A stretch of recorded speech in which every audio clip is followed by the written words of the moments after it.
Chers amis supporters, bonjour, bonsoir et bienvenue dans ce nouveau numéro du Talk by Let's Go Metz, votre podcast au cœur du sport messin. Aujourd'hui, après cette deuxième victoire consécutive des Grenats dimanche face au Havre, on va s'intéresser au prochain adversaire du FC Metz, le LOSC, une équipe redoutable à la lutte pour une place en Ligue des Champions.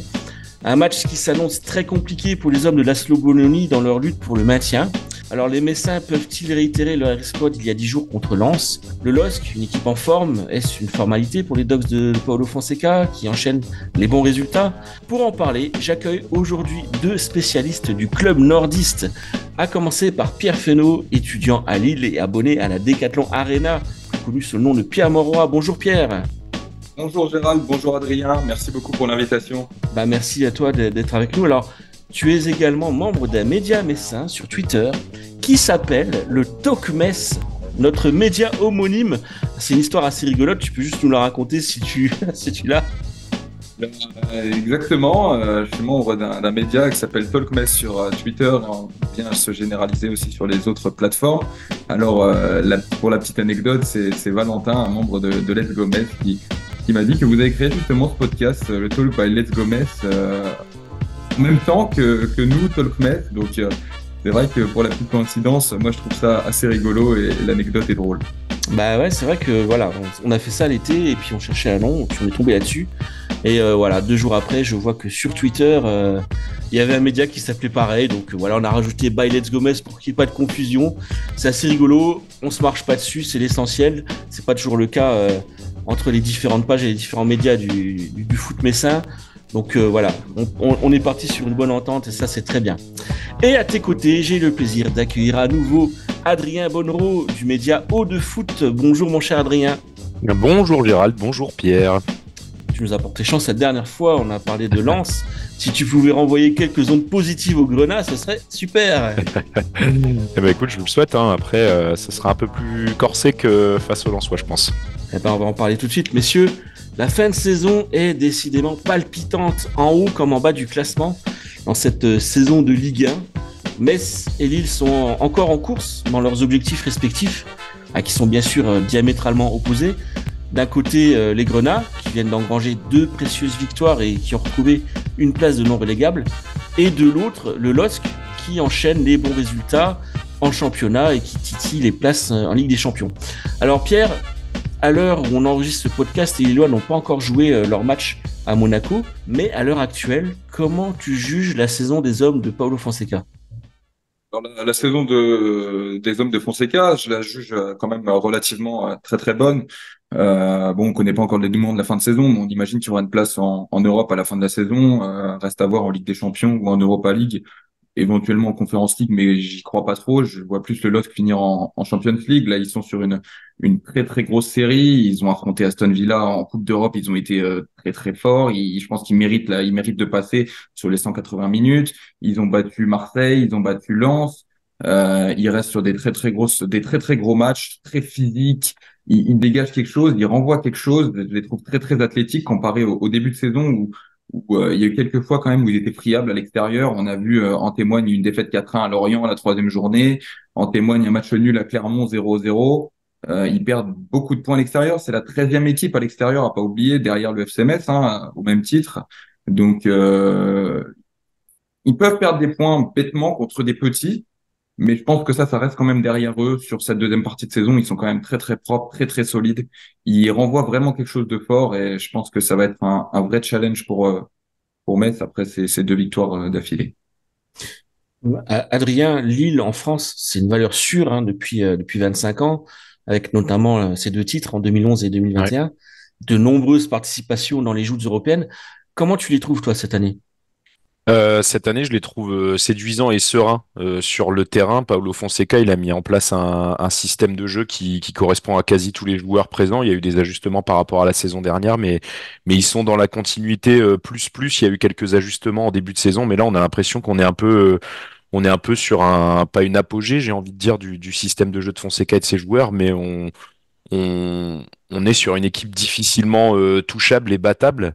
On atteste le derby du Nord où il n'y a pas eu photo clairement entre Lens et Lille avait montré beaucoup plus de sérénité sur le terrain. Donc c'est une équipe qui l'année dernière donc était en conférence et puis là bah ça joue la Ligue des Champions. S'ils battent Monaco justement, ils peuvent passer devant Brest qui a longtemps tenu la deuxième place. C'est une équipe qui joue la Ligue des Champions et qui est très sereine et qui a de grandes chances d'y aller et je les trouve bien plus solides et on va dire effrayants pour leurs adversaires que la saison dernière. D'accord, d'accord. Alors justement, Pierre, j'aimerais que tu nous décrives un petit peu la tactique des Lillois. Comment évolue cette équipe de Fonseca? Quelles sont ses qualités et si elles en ont, si elle en a, quels sont ses défauts? Alors moi je dirais que les qualités de Fonseca, pour commencer par ça, il y a des qualités, c'est indéniable, c'est notamment défensif, parce que défensivement c'est deuxième meilleure défense de Ligue 1, meilleure défense à domicile de Ligue 1. Défensivement, on est sur une charnière centrale qu'on ne présente plus avec Yoro qui est courtisé par les plus grands clubs, qui est courtisé par les plus grands clubs européens. On a aussi Alexandro, on a aussi un gardien, on en reparlera plus tard avec le match aller, Lucas Chevalier qui est monstrueux. Donc on est une équipe vraiment qui s'appuie sur une base défensive très solide et qui ensuite, grâce à des ailiers techniques et performants, en témoigne Zegrova dans le duel en face à face qui est redoutable et que je pense qui sera redoutable pour Mathieu Hudol sur son côté gauche. En numéro 9, on a aussi Jonathan David qui est un vrai renard des surfaces et qui est capable de marquer à tout moment. Et on témoigne surtout sur cette deuxième partie de saison. C'est, je crois, le meilleur buteur ou le deuxième meilleur buteur en Ligue 1 sur cette année civile 2024. Donc c'est vraiment un joueur redoutable. C'est une équipe qui adore jouer dans les petits espaces, qui a une véritable connexion entre les joueurs. Et comme le disait justement Adrien tout à l'heure, c'est Fonseca qui a construit quelque chose la saison passée et comme il l'a justement rappelé, il a fait des petits ajustements, par exemple Ocon Haraldsson, avec qui ça n'a pas forcément beaucoup marché en début de saison, mais qui commence vraiment à s'intégrer dans le collectif et commence vraiment à devenir une vraie pièce maîtresse de ce collectif. Il enchaîne les kilomètres, il enchaîne les passes, il décroche beaucoup, il revient beaucoup vers l'arrière.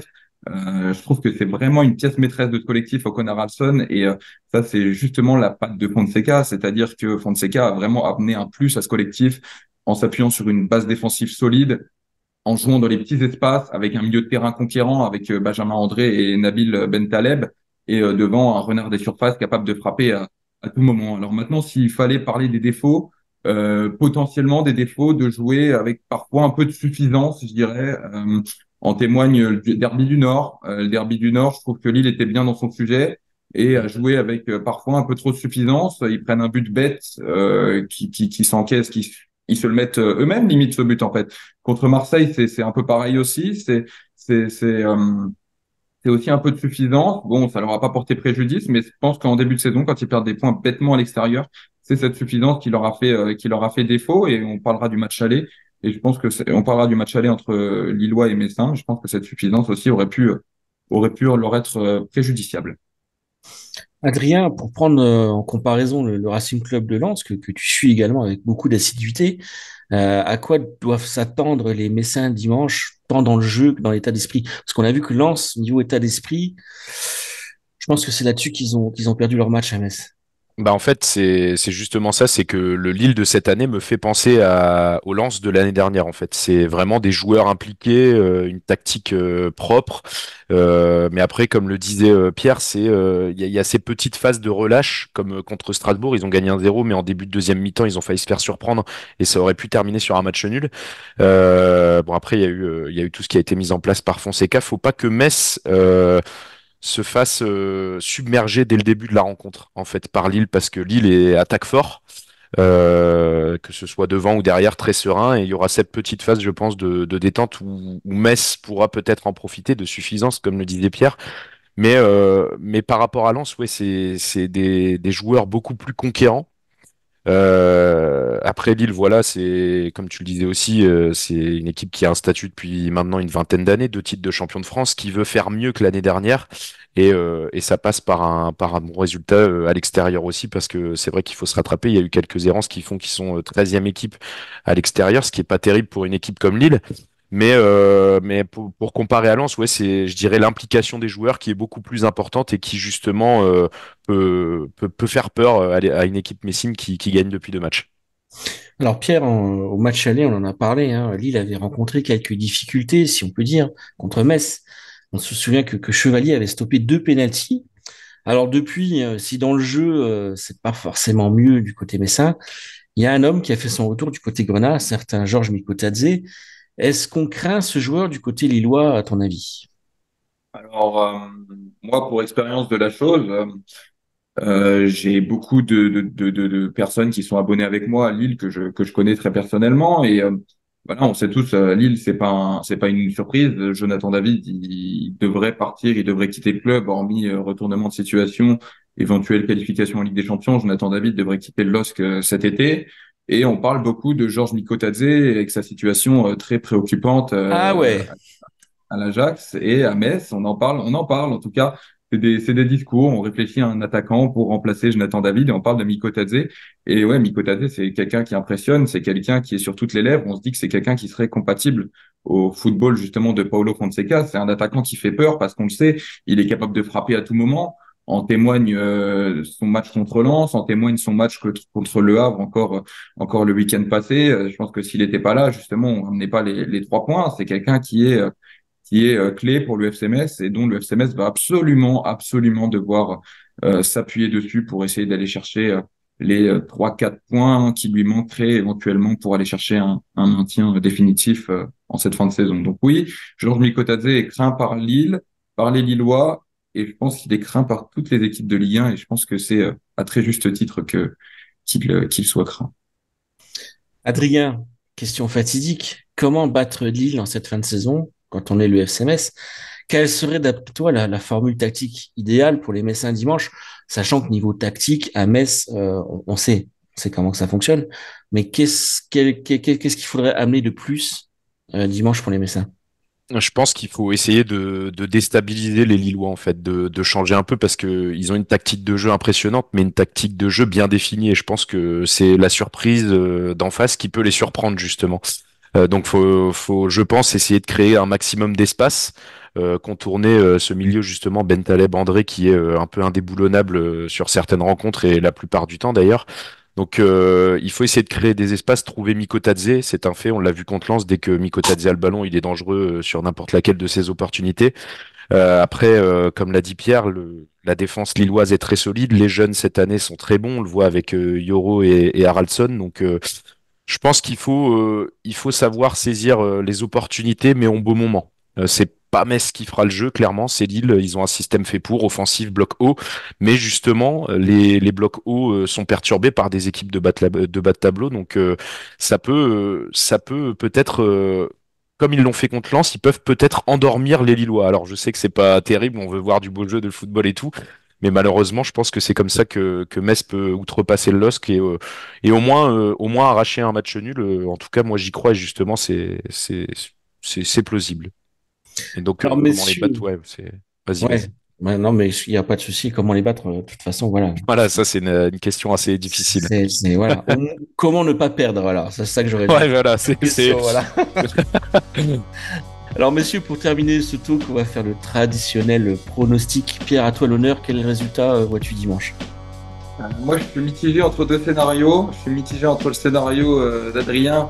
Le CMS arrive à endormir Lille et à faire douter Lille. Dans ce cas-là, je vois bien une victoire 1-0 avec un but de Mikotadze. Mais bon, sur les matchs de Lille et sur les récentes performances de Lille, je pense que la densité physique, le relief de jeu, le volume de jeu de Lille à tous les étages, à tous les échelons, je pense quand même que Lille, surtout vu le contenu proposé face au Havre, je vois quand même un Lille supérieur dans le contenu. Ils auront un match dans les pattes. Hein. Ils auront un match dans les pattes, c'est sûr. Ça a toute son importance parce que le match d'après, en plus, ce sera Lyon, donc peut-être volonté de faire tourner aussi. Il y a ça son importance. Malgré tout, je vois quand même une victoire de Lille 0-2 à Saint-Symphorien dimanche à 13h. Adrien, ton tour, pronostic pour dimanche? Bah justement, moi j'allais venir au fait que Lille aura un match en plus dans les pattes, ça peut fortement jouer et justement il y aura peut-être justement un turnover dans l'effectif comme le disait Pierre. Donc pour moi je vois bien un deux buts partout parce que il y a aussi une efficacité offensive assez présente sur les derniers matchs pour les deux clubs. Même si Lille ne s'est imposé que 1-0, mais on a un Jonathan David qui marque depuis plusieurs rencontres. Le retour de Zegrova qui n'a joué que quelques minutes, qui était un peu blessé et qui là devrait être titulaire. Donc je pense qu'il peut y avoir une grosse prestation et un match nul, 2 buts partout. Il va y avoir des buts. Très très bien. Messieurs, merci beaucoup. Le talk touche à sa fin. Encore merci pour votre participation. Merci Chers à amis toi. internautes, merci également de nous avoir suivis. Pensez à liker, partager. On se retrouve très vite pour un nouveau numéro du talk by Let's Gomez sur letsgomez.com bien sûr. Et en attendant, portez-vous bien. Bye bye. Ciao. Ciao.